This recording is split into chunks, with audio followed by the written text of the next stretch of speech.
Hala yanıyor. Üf, kalveye deriye buraya la. Çiçeğret dedi. Ana guhara fıra tevşati. Tevşati.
Teli xo ceylana xo sabit çekin yani sağlam çekin.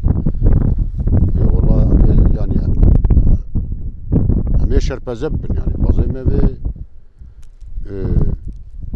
mer'ayme yarısı fazla şoktu. Valla işte telaş edildi ceylana gitti.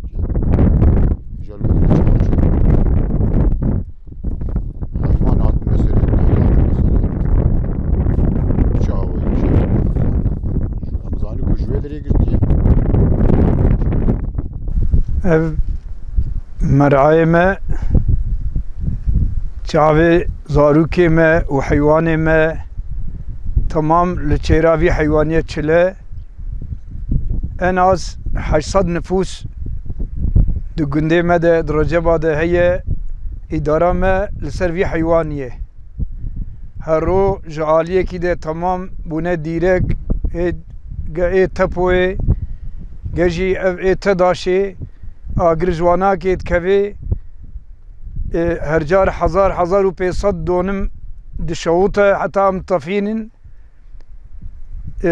em dixwazin em ji êtkîliya em dixwazin ku yanî vê îşî binêrin çimkî 6 meha em bi vî çiyayê çile em îdara heywanê xwe dikin.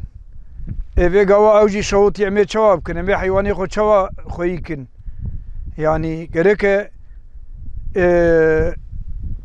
em yardimê ji wanakê beklemî dikin ge ji tedaşê û ya jî dewletê ya jî Tirkiye Petrollerî en az 3000 donim hatiye şewtandin yani ev na yani em meqdûr dibin em ê vî heywanî çawa em ê derxine biharê yani em mane yani em dimîne heyrî yani en az 300-400 ton zad û ka em didine vî heywanî gund olarak îca wextê ku ev natin be em ê daha zêdetir bidinê em ê daha ew gunê li ser me masref zêde çê bibe